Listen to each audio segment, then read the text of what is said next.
Hey, this is Tony Boss Bolin coming to you from the Lincoln Addict Podcast.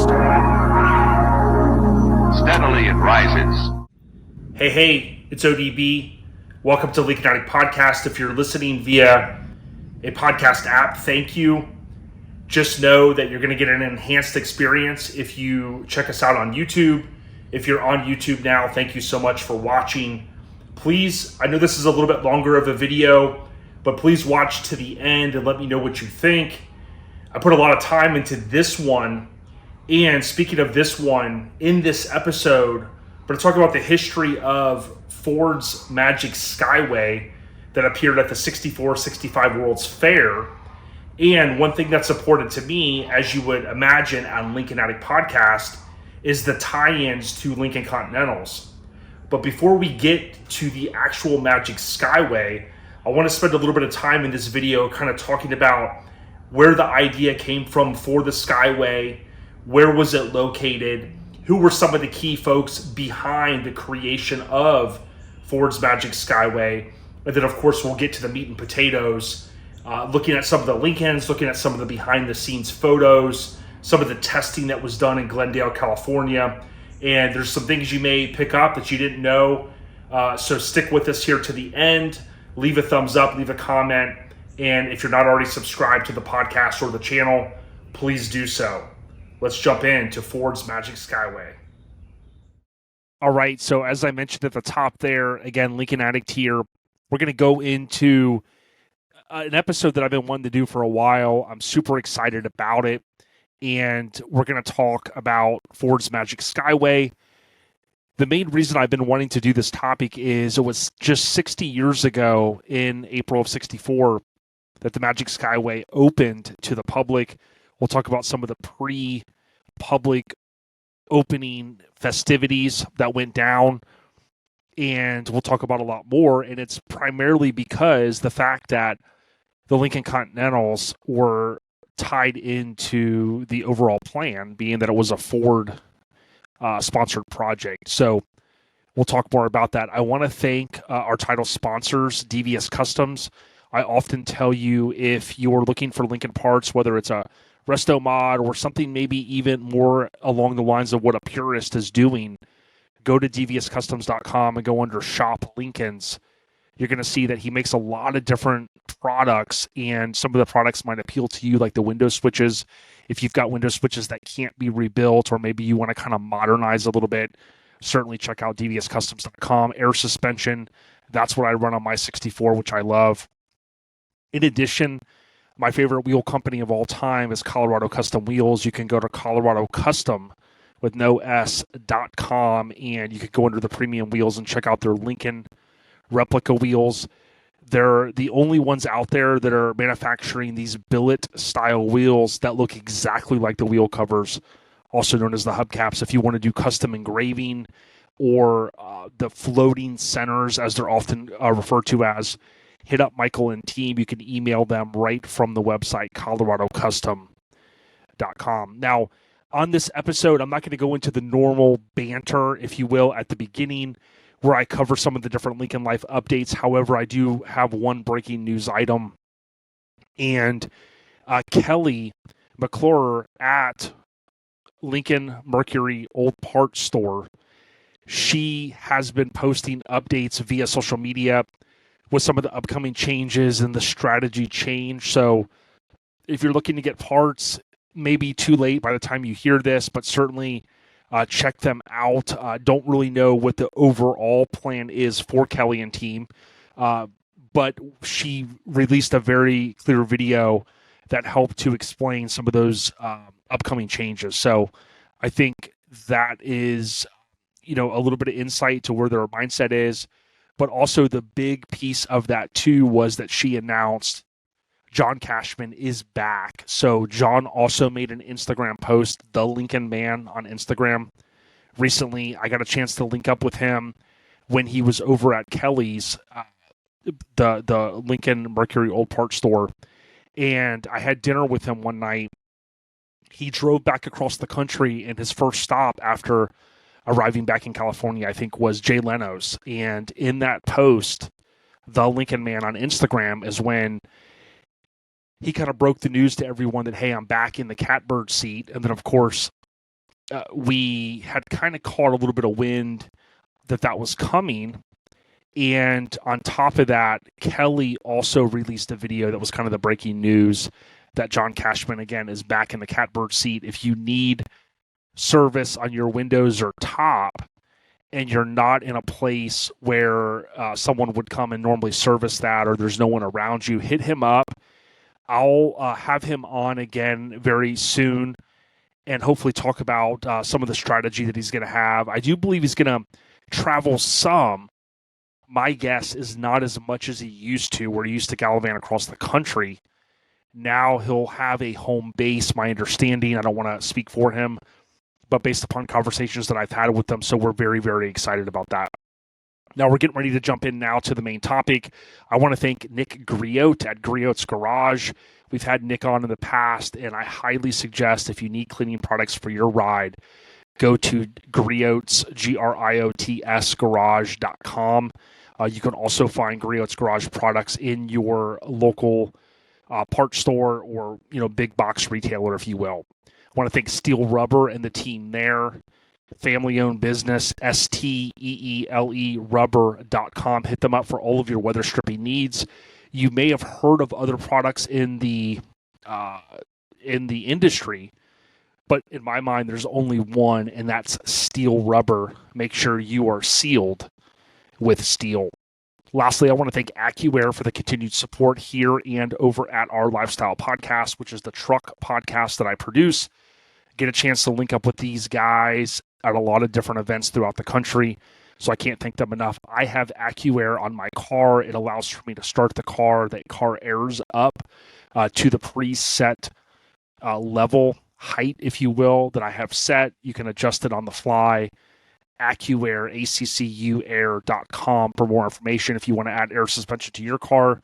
This makes it a plug-and-play style application where it's super simple. You turn the key, the car raises, and you take off. So it's awesome stuff. Now, with that being said, let's jump into our main topic today. Now, I will say, if you are listening via a podcast app, thank you. Many of you consume the content of this podcast via Spotify, Apple Podcasts, Pandora, so many different channels out there. I will tell you this, though.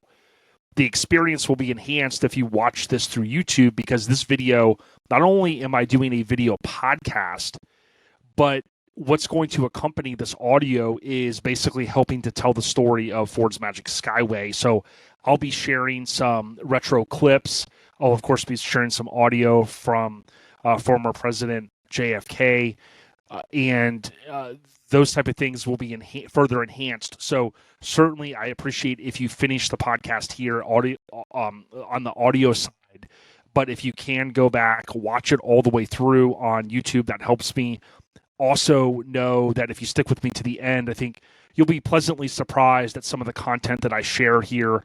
Very passionate about this stuff, and I want to help tell the story of this. I get a lot of motivation from different channels that I watch.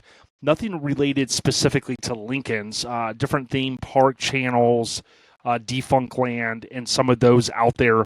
It's just been a cool thing to witness some of the content that people put together, even the video game historian and the Knight Rider historians as well. So they do such a great job of curating information. And if you know me, you know that's something that I really like to do. Now, most of this is going to be me kind of talking through some of these slides, but again, I am going to bake in some historical footage throughout, if you will. And I think the big thing that I want to do is help tell the story of Ford's Magic Skyway. But before we get to that, we have to talk a little bit about what is the 64 World's Fair, how did that come about, and then we'll, of course, get to the meat and potatoes, which, again, is Ford's Magic Skyway. I will tell you this, a lot of the content in here, you can go out there and you can search the internet for Ford's Magic Skyway or 64 World's Fair, and you can find some of this. It is very tough to really bring it all together, so I did take my time. I know some of you, probably including myself, want me to produce more of these podcast episodes, but understand that it does take time, and I want to put out a quality product. So without further ado, I also want to give a huge shout out to Lincoln Land. You see here on this slide, shout out to Lincoln Land, our family there. I get a chance to visit Chris and team recently, and we had a good time just kind of laughing over, some good talks, and they're great people. So if you need Lincoln parts, certainly Google Lincoln Land. They're in Clearwater, 40 plus years, a storied company, and I do hope to get Chris on in the near future to talk about the legacy of Lincoln Land. So the preview here is in the upper left. You've got this image of the Unisphere, the 64-65 World's Fair. We'll talk about why is it multiple years, why was it multiple seasons. The lower left is some of the testing that took place in California for the Skyway. The lower right is one of the drawings, renderings, if you will, of the Magic Skyway. You see the invisible tunnels there, which we'll talk about.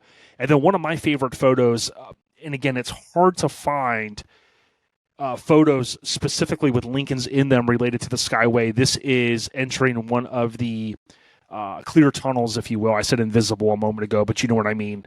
And you can see here a 64 Lincoln Continental. We can see from the trim on the deck lid. And there is the bumper cover. Someone has chimed in the past, and they said that was used because sometimes these cars would bump into each other. I don't know how true that is, but certainly we can see the bumper ends are still on there, and we've got almost like a roll pan type piece of sheet metal, aluminum, stainless, something that's covering the main bumper section there. So rest assured, we've got a lot to talk about.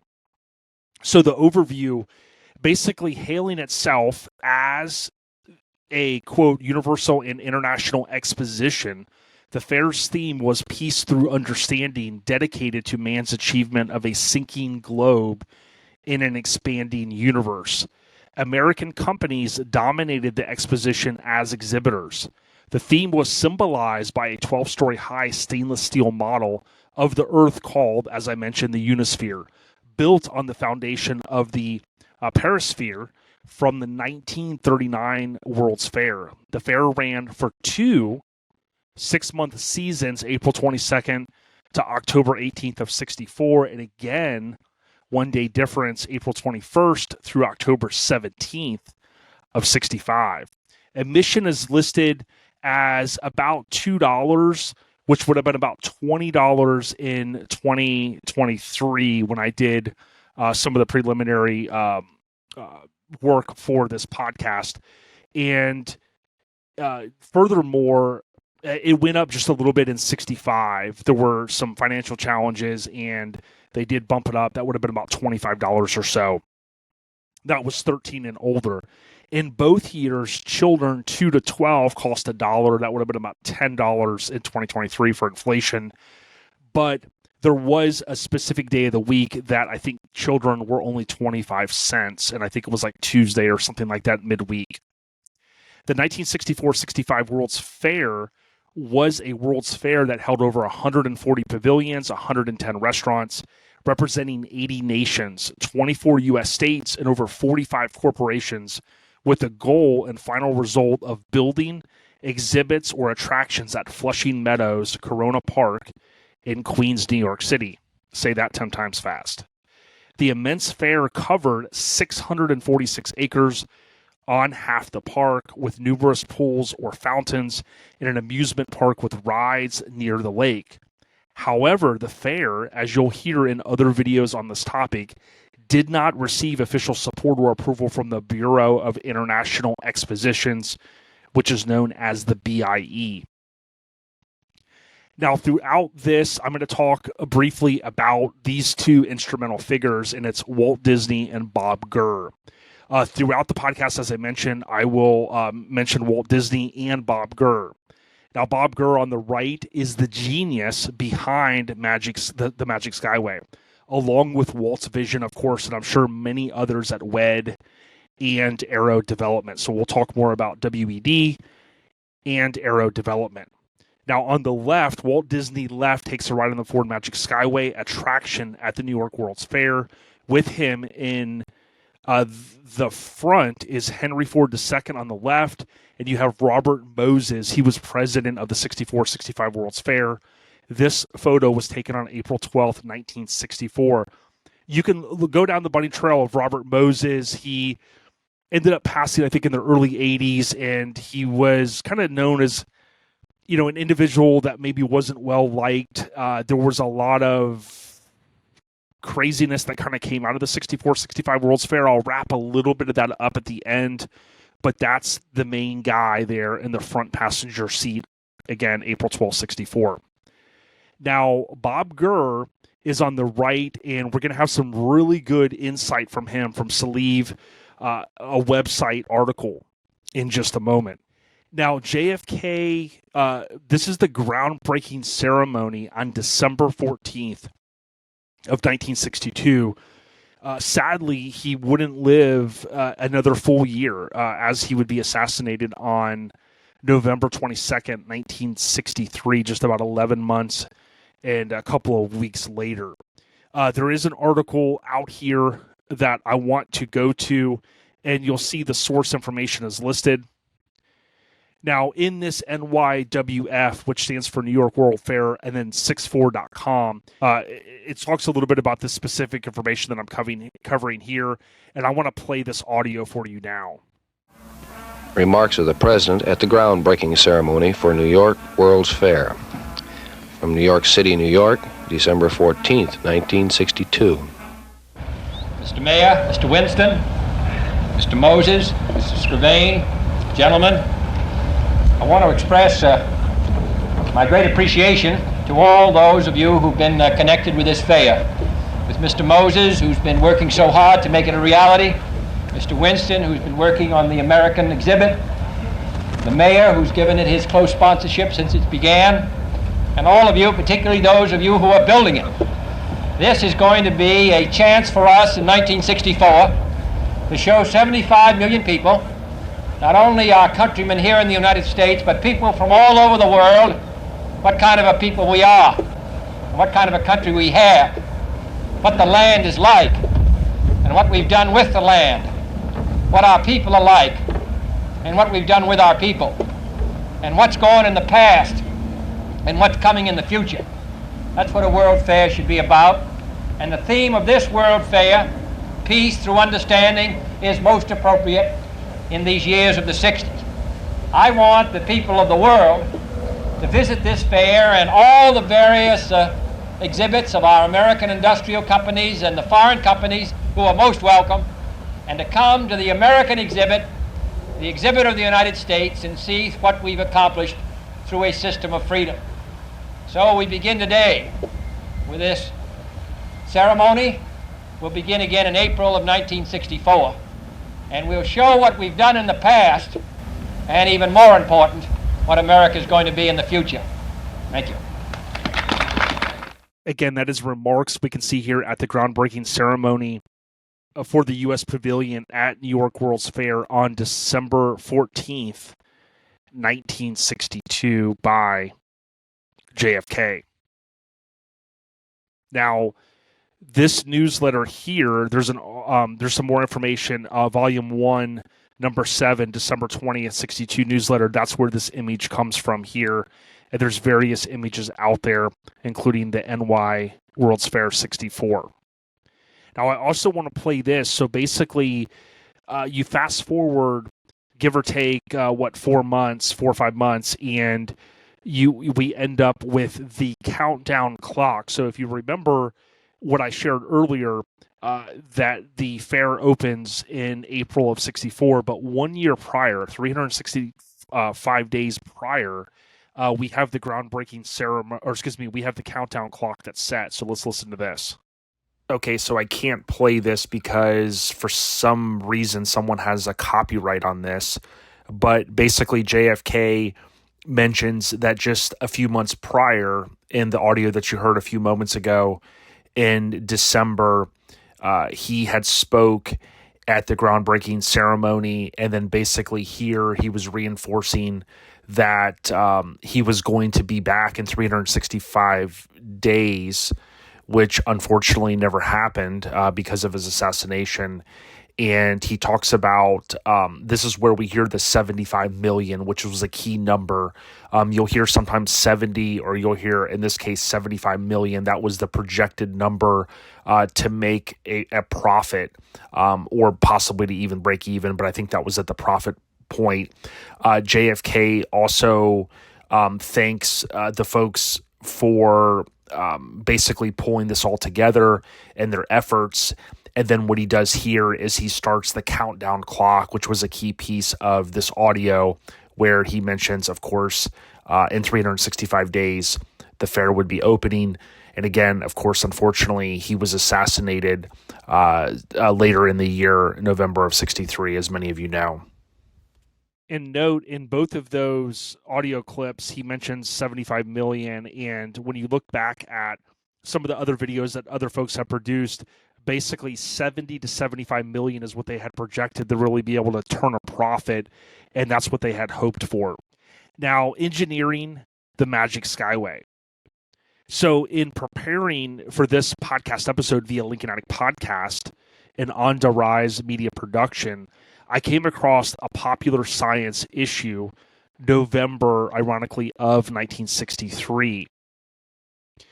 This Popular Science issue has an interesting article about Ford's Magic Skyway.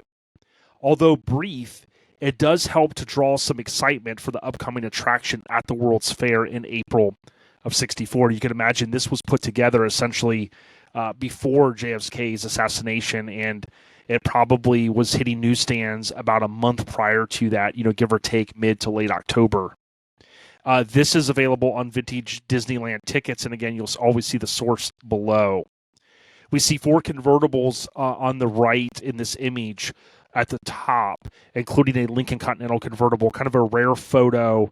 And again, it's tough to find photos of Lincolns as it relates to the Magic Skyway, but I think I pulled together the best of them. This is at WED Enterprises in Glendale, California. We also see the drive wheel system developed for this attraction, as well as the model for the Ford Pavilion. So we see the drive wheel here. This is kind of a revolutionary system that we'll hit upon in a moment that helps to basically propel this ride, if you will. And it is used, of course, on other attractions. And then on the right, we have a scale model of the Ford Magic Skyway, which is a key thing. Whether you're storyboarding something or something like this that Walt Disney was so fond on, you have to put together the scale models to kind of understand the scope and the work that has to go in to create such an attraction. Now, the Sleeve article goes on to say Gurr's reputation. So we're talking about Bob Gurr and, of course, the Magic Skyway as a design genius began when he helped create the miniature Autopia car ride in Disneyland in the mid-1950s. It blossomed in the late 50s when he played a huge role in developing a monorail, a submarine voyage, and the Matterhorn mountain bobsled ride, managing to finish all 3 so that they all debuted on time June 14th, 1959 in Disneyland. But Bob Gurr would gain legendary status for his work at the 64-65 World's Fair. In particular, his contributions to the Ford Magic Skyway attraction and the rapid development of audio animatronics in General Electric's Carousel of Progress, and great moments with Mr. Lincoln in the Illinois State Pavilion. If you take a close look at the Matterhorn, Gurr explains, it has little rotating drive wheels at the crest of the hills. And this was a new invention by Aero Development, which meant if the roller coaster car was going a little bit too slow at the top of the hill, these rotating wheels would boost the car ahead. Or if the car was going too fast, it would slow down, and that's why we call it a booster brake. You wanted the roller coaster car never to stop at the top of the hill. Now, furthermore, Bob Gurr goes on to say Walt was in a conversation in Detroit talking to Henry Ford II and discussing how we're going to move people through a show, and we're going to use cars like the Ford Motor Company did in the 1940 World's Fair, where they drove people. And Walt tells Henry Ford, quote, well, we'll just automate it. we'll just have the cars automatically run. And Henry Ford says, how are you going to do it? And Walt says, quote, oh, well, we'll do it with the booster brake system we have on the Matterhorn. Quote, Ford doesn't know what he was talking about. And then Walt comes back here and says, okay, Bobby, you're going to work on the Ford ride. I told them you're going to use the booster brake, so get started, end quote. The Ford Magic Skyway consists of actual Ford vehicles that we'll talk about moving along at a steady pace on a continuous track throughout a time-traveling attraction that took guests from the Jurassic period to a glimpse into the future. Featured during the journey were a variety of audio animatronic figures, ranging from cavemen to huge, menacing-looking dinosaurs. Passengers in a new Ford automobile look at one of the many dioramas inside the Ford Magic Skyway. Now, according to Gurr, the booster brake system was a logical way to go. Quote, Ford immediately started working with us, he said. Their plant engineering department, a bunch of really nice guys, they toured me all over Detroit showing me the assembly lines. They started designing a system in parallel to ours, and after a while, it turned out that their thing didn't have a ghost of a chance of working. They had to sort of swallow their pride and say, well, there's some guy who's not a licensed engineer, and he works in a movie studio somewhere in the West, and he's going to make these cars move. I designed the entire system. Visualize this. You're a Ford engineer, and you're in charge of moving vehicles in an assembly line, and now you're told there's some movie studio going to move your cars in their show. As it turns out, Ford helped us a great deal, even though I don't think they ever trusted that we knew what we were doing. But when we installed the system, the first time we turned it on, it worked, to their great amazement. It was very funny. When we turned the machine on in the Ford Pavilion, I ran it for 3 or 4 minutes, and when we turned it off, I heard all this screaming and yelling and thought, oh my goodness, what happened? It turned out that these were the Ford people that were yelling in joyous happiness that this sucker works. Now, I want to give a shout out to Aero Development and its founder, Ed Morgan. There's more information in the Aero Development, just how it sounds, Facebook group. I think it's Aero Development CO. There is also a video that they posted from the National Roller Coaster Museum and Archives, and we'll look at this now. This was the Matterhorn bobsled test in 1959. So for anyone that's been to Disneyland, I haven't been there in California, but this is a very cool video. Again, National Roller Coaster Museum Archives. And since we were talking about the Matterhorn and some of this was pretty cool. And you see the speeds get way higher if you watch this entire video than the actual ride ever does. I think it gets almost to 50 miles per hour. I think 48, 49 miles an hour, something to that effect.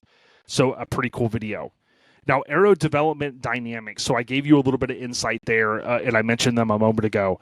The following is a sample list of amusement rides manufactured by the now defunct Aero Development and Aerodynamics. The company changed names and ownership 4 times between 1945 and 2002, operating as Aero Development from 1945 to 1981, Aero Hus from 81 to 84, and as Aerodynamics from 86 to 2001. The remaining assets were purchased by S&S on October 28, 2002. In November 2012, the gentleman's name, Sensei Co. Limited, acquired controlling interest of S&S and renamed S&S Sensei Technologies. And that's according to different resources out there, including Wikipedia. Now, I'm not going to go through the whole entire list here, but what I will show you is you can see the Matterhorn there, 1959. If you look at all of these rides, so many of them you're going to know. I've ridden on some of these at different theme parks throughout the world, and it's super cool to think, if you did not know how much history was behind not only the Ford Magic Skyway, but you think about Aero Development and all of these different rides that they developed. Now, Walt Disney Imagineering Research and Development, so I wanted to mention WED, they're commonly referred to as Imagineering. This is the research and development arm of Walt Disney Company. They're responsible for creation, design, and construction of Disney theme parks and attractions worldwide. The company also operates Disney Live Entertainment and the Muppet Studio. They also manage Disney's properties from Walt Disney Studios in Burbank to New Amsterdam Theater and Times Square Studios Limited in New York City. They were founded by Walt Disney to oversee the production of Disneyland. It was originally known as Walt Disney Inc., and then WED Enterprises, the initials meaning Walter Elias Disney. The company co-founder's name, of course, his full name. Their headquarters were in Glendale, California. That's where the testing was done for the Magic Skyway at WED Enterprises. Imagineering is composed of Imagineers who are illustrators, architects, engineers, lighting designers, show writers, and graphic designers. All of that information is available out there on the web. Now, as we move forward with the story on the Ford Magic Skyway, we've got to talk about the location. So, as mentioned, the 64-65 World's Fair was at Flushing Meadows, Corona Park in Queens, New York City. That's a mouthful to me. When I would see the photos and the trees and things like that, I would never really think New York City. But when you think about it and you see this angle that's on the right, you see the Unisphere there, but you see the bustling city behind it from that angle. Now, if we take a look at how it looks currently, you could, of course, go out there. This park still exists. And if you go on Google Maps and you type in Flushing Meadows, Corona Park, this is a place I want to one day visit. Some of the remnants are still there, and you can see the Unisphere here. There are some items such as this that was constructed for the World's Fair. And there's a lot more story out there in different videos if you want to learn more about it in terms of why this location was selected, what it was before it became this particular property that we're looking at, and so on and so forth. The Rotunda. So the Ford Wonder Rotunda in the Magic Skyway, if we look at the concept here, very similar to what we saw earlier in the magazine article, basically this is the concept. Here we see Walt, and I think that's Henry Ford II, looking at the concept. And then this is the reality. So this is on the left, the exterior of the Ford Magic Skyway ride at the 64-65 World's Fair. And then on the right, you see an aerial view of the Ford Motor Company Pavilion. And then this is the reality. The one thing I wanted to mention, the Rotunda, the Ford Rotunda, not to be confused with what we're talking about here, the Wonder Rotunda. To me, it's eerily similar. For those that do not know, the Rotunda burned down in November of '62. So there's a whole story out there. I plan to cover that in the future. But I know these buildings do not look exactly the same. I know you're probably thinking, hey, they don't look remotely the same. But to me, they kind of do. It's eerily similar. You've got the round structure, of course, and we'll learn a little bit more about the structure here in a moment. Now, there's some really cool videos and photos out there. There's a Gorillas Don't Blog that I found this and others on. And this is Welcome to the International Garden of the Wide World of Ford. These are some super cool images from that same blog. Looking across Grand Central Parkway, we see an awesome view of the Ford Pavilion. The vast rotunda is surrounded by 64 100-foot pylons resembling some strange alien skeleton. In the curving hamster habitrail, several of the converted late-model Fords glide smoothly toward what I believe is the end of the Magic Skyway ride. Most of you have already are already aware that the ride system became the basis for Disneyland's People Mover. So this is a direct quote from that site. And if you did not know, that's my understanding as well, that this ride basically was the preface for what we know as the People Mover. What's interesting here is you can see all the old cars. Of course, they weren't old in this time. This looks like a Cadillac, ironically. But it puts it in perspective because I had never seen images from this angle. And that kind of shows you how close it was to the main freeway, or interstate, if you will. Concepts and illustrations. So Wheels Through Ages. These different illustrations I've been able to find, and they also tie directly into Lincoln's. This one here is color corrected, but one thing to note is when they were designing this, if you take a look, you're going to see the remnants of what appears to be a 61 Lincoln Continental convertible, of course, from behind, and we can tell that from the different trim that's on the back of the car. This is a super cool one referred to as Space City. It's highway in the sky, and it's basically kind of the view of the futuristic city. Again, these are concepts, and you can see a Lincoln there cruising along, 61, 62, if you will, for the most part, rear end. This is a cool one. This appears to be a coupe. So, of course, I've saved this one over the course of the time. I do not know who illustrated this one, but it's kind of neat. Again, you see the rear end of the car, 61, 62 feel, and we see the prehistoric area of the Skyway. And, of course, you've got a Lincoln that undoubtedly only has 2 doors. Here's the model of the primeval Earth diorama, say that 10 times fast, in the Magic Skway ride. This is, of course, is the concept, and it's color corrected. You see the convertible cars here. So they knew early on what they wanted to do. So pre-64-65 World's Fair, so some of the activities. So Ford Mustang, opening day of the 64 World's Fair for public was, as I mentioned, April 22nd, 64, but many attractions had invitational special openings. Disney and Ford scheduled a special national press premiere for the Ford Pavilion on April 12th in the hopes of creating some publicity and excitement for the attraction. Walt Disney himself arrived in New York on April 10th, which provided him enough time for a full run-through of the attraction. We all, quote, we all rode through it with Walt in one of the Lincoln convertibles. Of course, he's not sitting in a Lincoln convertible here. He was still critiquing, particularly in the prehistoric area, but when it came to the unload area, he was mighty pleased with the results the fellows had accomplished. He told us that he thought it was going to be a really good show, end quote. That was enthused Don Edgren, the WED project engineer for Ford. Now note, as I mentioned, WED was founded by Walt Disney to oversee the production of Disneyland. It was originally known as Walt Disney Inc., and I kind of touched upon that. In this press photo, we can see, again, this is another press photo, probably right before the other photo was taken, or maybe the other one was first, and this was at the end of it, but this is in the unloading area. Robert Moses on the left, Walt Disney in the middle, and then Henry Ford II. This, again, was April 12th of 1964, a press photo by Craig Bavaro. Now, you may not know this, but when you think of, the younger generation probably thinks of what's one of the biggest launches in their lifetime of a new product, and many people are going to say iPhone.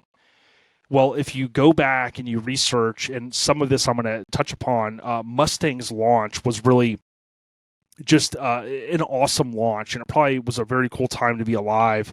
What you see here is an image from the World's Fair, and it all began with an inauspicious statement. A quote, Ford Division confirmed today that it will introduce a new line of cars this spring, said the press release issued February 6th of 1964 by Lee Iacocca, vice president of the Ford Motor Company. Quote, the new line of cars will be called the Mustang. No further details on the new car line will be revealed until the time of its public introduction. Now, there's a video riding in a Mustang and the launch via Parks and Expos. It's an awesome video. Check it out in the link. What I'm going to do is briefly click over to this so you can see people getting in the Ford Mustang right here. And this is, of course, the pace. Very similar to an attraction that you probably have been on in your lifetime, where it's a slow-moving attraction where you're able to kind of get into the ride. There's one at Busch Gardens now that we ride, Cobra's Curse, very similar to that same pace. And, of course, here you've got 4 individuals in a new Ford Mustang, and they're cruising through. That's the tunnel, if you will. And then there's a few other things that they cut away to. And, again, I'll link to the Parks and Expos. They have an awesome video. Check it out. Now, Mustang's launch, what followed was one of the largest automotive product launches in history. This is available via Ford. Officially under development since 61, the Mustang was introduced through billboards, television specials, commercials, and most importantly, in-person contact. The Mustang's grand debut came on April 14, 64 for the press, and 3 days later on April 17th for the general public. The official unveiling took place at the largest exhibit at the New York World's Fair, the Ford Pavilion, also known as the Wonder Rotunda. At the fair, the Mustang was on display in and around the Wonder Rotunda, and visitors could ride in the all-new Mustang convertible on the Magic Skway ride. This ride was designed by Walt Disney and his staff to be a, quote, fantasy land of the past, present, and future, end quote. The convertible would take visitors through a near half-mile, 12-minute ride depicting millions of years on life. The almost 15 million visitors who took the ride were thus able to inspect the Mustang's interior and familiarize themselves with its many available options and accessories. To honor the Mustang's first birthday, which I kind of say first anniversary, Ford executives, including Henry Ford II, Lee Iacocca, and Don Frey, returned to the Wonder Rotunda at the World's Fairgrounds. This celebration coincided with festivities across the country to honor the many accomplishments of the Mustang and its growing community of owners. The Mustang set the industry record for sales during the first year with more than 418,000 units. In comparison to Lincoln's, we're talking 30,000, some of those numbers I've shared in the past. Breaking the previous record set by the Ford Falcon in 1960 and then doubling the expected sales total of 150,000 for the Mustang. During the celebration at the Wonder Rotunda, the Mustang received the Tiffany Gold Model for Design Excellence in the Industrial Design Institute's Bronze Medal. The Mustang was the only car honored by Tiffany and one of only 4 honored by the IDI. The Mustang's astounding success was not just due to the historic grand entrance and marketing campaign, but also the car's affordability, performance, innovative look, and spirit of fun and freedom. The base model of the Mustang began at $2,368, making the first pony car accessible to many drivers. Multiple available options and accessories allowed the Mustang to be upgraded towards sportiness or luxury depending on the owner's desires. The tradition of broad appeal, sportiness, and accessibility has not only helped the Mustang thrive for the past 50 plus years. With over 10 million Mustangs sold, it has made it an enduring American icon. So those are some of the pre-64 World's Fair festivities. Let's get on to the meat and potatoes, the Ford's Magic Skyway. The Ford Motor Company introduced the Ford Mustang, as I mentioned, to the public April of 64. The Ford Pavilion featured the Magic Skyway ride, which we're going to talk about now, in which guests rode not only in Ford, but Mercury and Lincoln convertibles past scenes featuring dinosaurs and cavemen, concluding with a futuristic landscape. We saw some of those renderings. The vehicles used were the Mustang, the Galaxy, the Thunderbird, the Falcon, the Mercury Park Lane, Mercury Comet, and my favorite, the Lincoln Continental. After the fair, the audio animatronic dinosaurs would move to Disneyland, becoming part of the Santa Fe and Disneyland Railroad Primeval World diorama in 1966.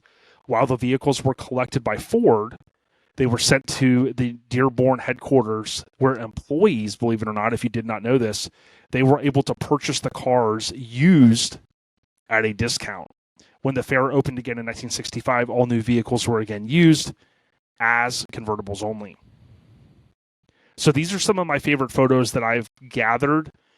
For its pavilion at the 64-65 World's Fair, the Ford Motor Company brought in Walt Disney, as we talked about, to design a, quote, unique and memorable entertainment adventure, end quote, that would outshine its competitors. This became the Magic Skyway ride, in which guests sat in Ford convertibles through a Disney-designed show. To test the ride track system, Disney Imagineers, as I alluded, first built a prototype track. This was in Glendale at WED's headquarters. Here we can see 4 Ford Lincoln vehicles, and in the back we can see a Lincoln Continental, which at this point it does look like a 63.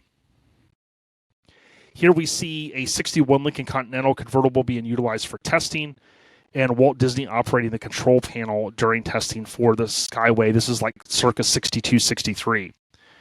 Bob Gurr created the track system, as we talked about, and you could see here it basically pulled the car along this system. So to the left of what you're seeing, to the left of the wheel, basically underneath the car, and I forget if I put this in there because someone shared a photo of one of the Mustangs at a museum, and the Mustang still has the little piece that they welded on the bottom. It's connected to that piece. The engine and trans are removed, gas tanks removed, and what it does is essentially just pulls the car through the entire track. Testing 1, 2, 3.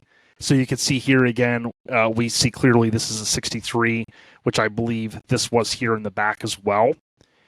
And one thing to note, it's kind of hard to tell, but I would assume here it also does not have the engine and trans. If you look at the grill, it almost looks like you can kind of see some light in there.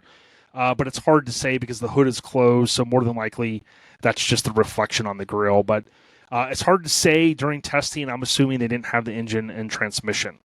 Here's a closer look of Walt inspecting the system. And this looks like it's from the opposite way, because if you look to the right in this image, that's where the little track, I believe, where it's connected, and it's connected to the bottom of the car, and it's pointed along, and then those are the system that we talked about earlier.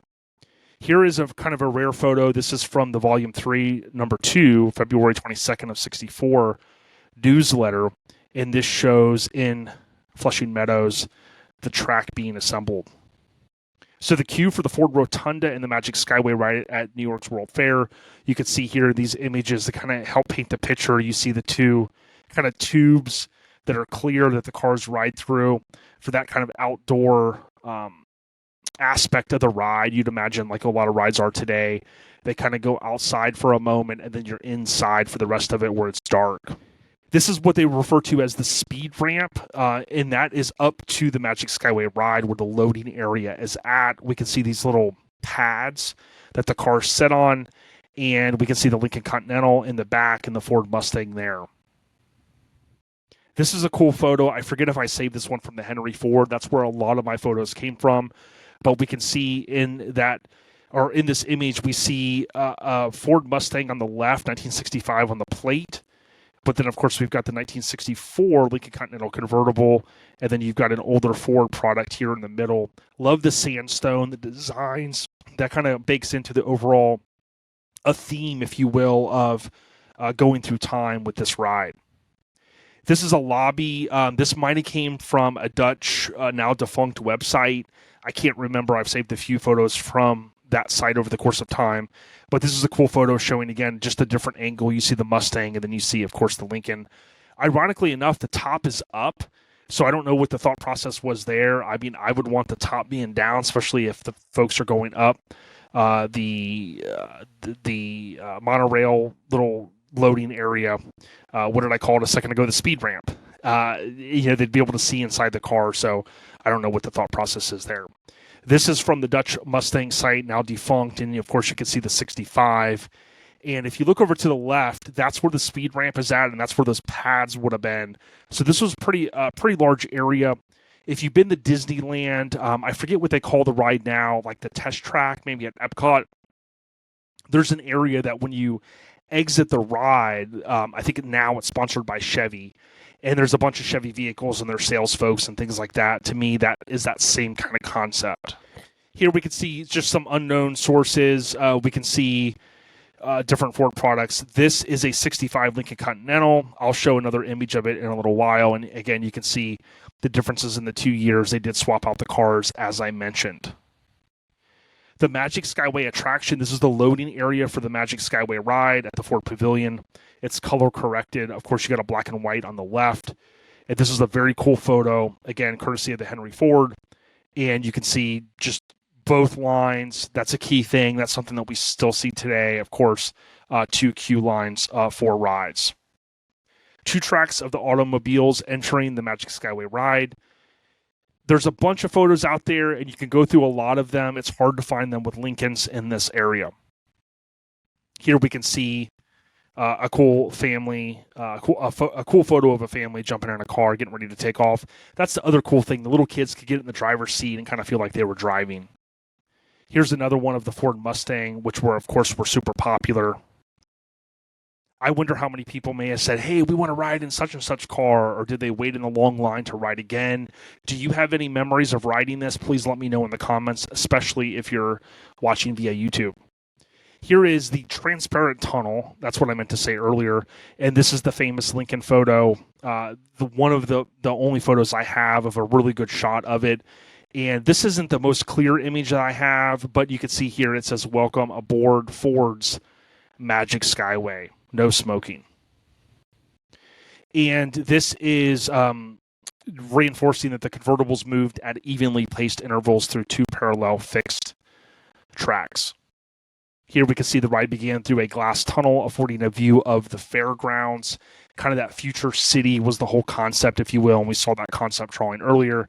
You see the Unisphere out there on the right. Here's another image, super cool one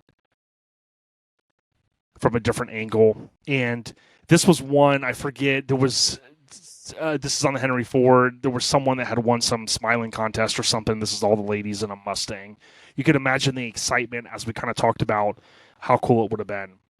Jim Clark and Colin Chapman in a Ford Mustang. There's different images out there. This is a cool one that I found. Here's a good image. You can actually see how the car's attached in this little area, and it just pulls it the entire way. Jackie Robinson and Sons in a Ford convertible. Primeval world scene of the Magic Skyway ride. You can see the old school cars, very much like the concept. And of course, you got the dinosaurs long before Jurassic Park. Here is Space City scene on the Magic Skyway. So although I kind of mentioned, with the glass tunnels, this was more of the Space City part of the ride. Pre-opening color image showcasing the caveman area. You can see all the cars. And again, very much how you experience a ride today. You sit in these little cars or these little carts, if you will, and it kind of pulls you along. This is 60 years ago. Space City, I think I showed that one. I might be going backwards here. Okay, Disney history. July 1st, 66, the Primeval World is added, as I mentioned earlier, to the Grand Canyon diorama along with Disneyland Railroad route. The dinosaurs that came to Disneyland were originally part of the Magic Skyway, as we kind of talked about, so that's kind of a cool thing. This is a rare image that I found of a Lincoln. It's hard to tell if it's a 64 or 65 because they have such basically the same interiors in a lot of ways. But it's a cool image of a guy and his lady watching one of the little scenes going down. Now, for those that did not know, on March 24, 2009, a 5-disc box set was released. Walt Disney and the 64 World's Fair is a 2009 5-CD box set compiling of music and audio from Disney's attraction at the 64 World's Fair, and it provides a little bit of information, including the Ford Magic Skyway. There are some videos on YouTube that will play the entire presentation of what the folks would hear over, I don't think it was the car audio system. It kind of maybe felt like that, but it was what they heard overall, and it's pretty cool if you want to check that out. So in closing, a few things I'll share is this program is something that I own, which is considered Lincoln Mercury Treasury of the World's and New York attractions. It's kind of a smaller one, so when I first bought it, I thought it was going to be a little bit larger, but you can see on the right, I'm holding it, and you could see the little scan that I did. The Lincoln Mercury Treasury of the World's Fair and New York attractions is presented by your Lincoln Mercury dealer, who invites you to visit the New York World's Fair and discover the new adventure of Walt Disney's Magic Skyway at the Ford Motor Company Wonder Rotunda. Here you can see in this image, the reason why I shared it is it looks like there's a Lincoln back here, a couple Lincolns, possibly those two, but this right here in the foreground, you can kind of see more of a 63, 64 look. That's why I had to have it. Also, the Continental magazine, this is a February, March of 1964. They have the greatest World's Fair ever on page 1, and then you had this same little image. They showed the Wonder Rotunda. So a little bit of a write-up, of course, as you would imagine, for the tie-in. In addition, this is something in my collection. This was the actual 65 that I showed earlier, Continental on display. Of course, that would have been April to October of 65, that second season. This was made by Federal Paperboard Company, and after I had purchased it, years later, I had noticed where it actually mentioned this was the car at the World's Fair. So I want to wrap this up. Numbers and reception. The 64-65 World's Fair featured more than 140 pavilions, 110 restaurants, and some 45 corporate exhibits. It attracted more than 51 million visitors. Of course, that was way less than you heard JFK, rest in peace, say at 70 to 75 million. It spanned 646 acres in Flushing Meadows Park in Queens, New York. The event was considered a pinnacle of mid-20th century American culture and technology, as you would imagine. The fair is noted as a showcase of the mid-20th century American culture and technology. And you think about the space age, the Vista of Promise, basically was all presented there. More than 51 million people attended the fair, though fewer than the 70, and I think we heard JFK say 75 million anticipated. It, like its 1939 predecessor, the 64 World's Fair lost money. It was unable to repay its financial backers their investment, and it became embroiled, as I kind of alluded to at the beginning, in legal disputes with its creditors until 1970, when the books were finally closed. Here's an aerial view, as I mentioned earlier, of some of the remaining structures. This was a photo back 20 years ago, though. Flushing Meadows, 2004. You can see the ruins of the Unisphere as well as the pavilion. Just like the New York Second World's Fair, the 39, technically 40 because they had two seasons. The first was held in 1853 to 54. The event failed to be certified by the BIE, as I mentioned earlier. Its rules stating that only one expedition be allowed per country every 10 years. Seattle had just hosted one in 62. That's where we get the Space Needle from. And that rent could not be charged to exhibitors, something the fair organizers felt was necessary to turn a profit. Going back to Moses wanting to be kind of the shrewd businessman that he was, in my opinion. The event ran for two separate 6-month periods, as we alluded, over 2 years, another violation of the BIE, which states an official World's Fair can only last 6 months total. Robert Moses, put in charge of the 65 World's Fair by its organizers, flew to the BIE headquarters in Paris to state New York City's case at the time. Unaccustomed to being told no, Moses then burned any proverbial bridges left with the BIE, expressing his disdain for the organization to the press. The feeling was mutual. After Moses' comments, the BIE officially requested that all member nations not participate in the fair. The USSR, most of Europe, and even Canada declined to participate as a result, the organizers then turning to tourism organizations to help fill the gap. One of the nations that did participate, Indonesia, ended up having its pavilion seized, shut down, and barricaded after the country removed itself from the United Nations in the middle of strained international relations. Moses was not only spokesman of the fair, but a financial stakeholder of sorts as well. Flushing Meadows, Corona Park, the site of the fair, was one of Moses's many urban renewal projects in the 1930s, converting it from a tidal marsh and a garbage dump into a massive public park. Moses hoped the 65 event would bring the revenue necessary to finish his vision for the park, but at the end of the first session, the fair was on the verge of bankruptcy, with its organizers using the 1965 advanced sales to help pay off the first year. Despite the financial troubles, the fair still managed to last the full 65 run. Unhealthy bottom lines and a lack of international support or certification aside, the event was still pretty awesome. With time, it has become a time capsule of sorts for the 1960s, giving an incredible look back to what a future-loving corporate America thought its customers would love and what the country thought it would one day become. As for getting into the futuristic fair, though, New York City still wanted you to arrive by good old-fashioned subway. Ultimately, the IBM Pavilion was the second most popular stop at the fair after the Futurama exhibit from General Motors Corp. IBM, however, per Wikipedia, that was per IBM. However, per Wikipedia, Ford Motor Company presented Ford's Magic Skway, a WED Imagineering design pavilion, which was the second most popular exhibit at the fair. Featured 354, 64, and 65 Ford Mercury Lincoln convertible vehicles with the engines, transmissions, and gas tanks removed, including the all-new Mustang and an early prototype of what became the People Mover ride system. So, each slide is credited. I want to thank Big Fancy Car as well, who really pulled together some great information in the past, so I really appreciate it. With that being said, there's always a lot of cool stuff to cover. If you happen to stay to the end and you know anything about the World's Fair for 64-65, maybe you attended, maybe you had a family member attend, I don't know, maybe you're just intrigued by it like I am, kind of a mid-century modern marvel, please leave a comment. I would love to hear what you think. Let me know what you thought of what I covered. You know, I tried to pull this story together and keep it high level. I know it wasn't a super short episode, but at the same time, it pulled together some of the images that you may or may not have seen, as well as some of the illustrations and some of the concept behind the 6465 World's Fair. Maybe you learned something. If there's something that particularly sticks out to you that you appreciate learning from this video, let me know as well. I love to see some of the things that people pick up on based upon what I cover. I want to give a huge shout out to John at Stinkin' Lincoln for always looking out for me up in the Pennsylvania area. He's a good dude. And give a huge shout out to the Raddies.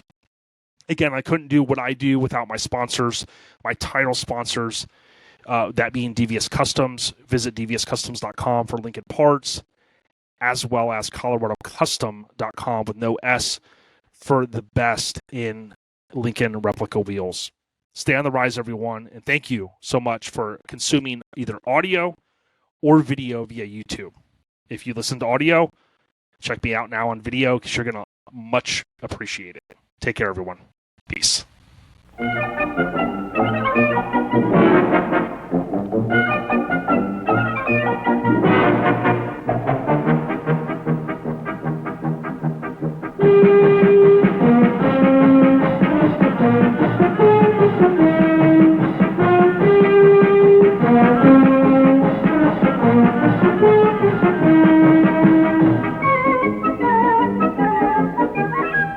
This is the New York World's Fair at the midpoint of the 60s. From the day its gates opened, people were drawn to it from every state and city in America.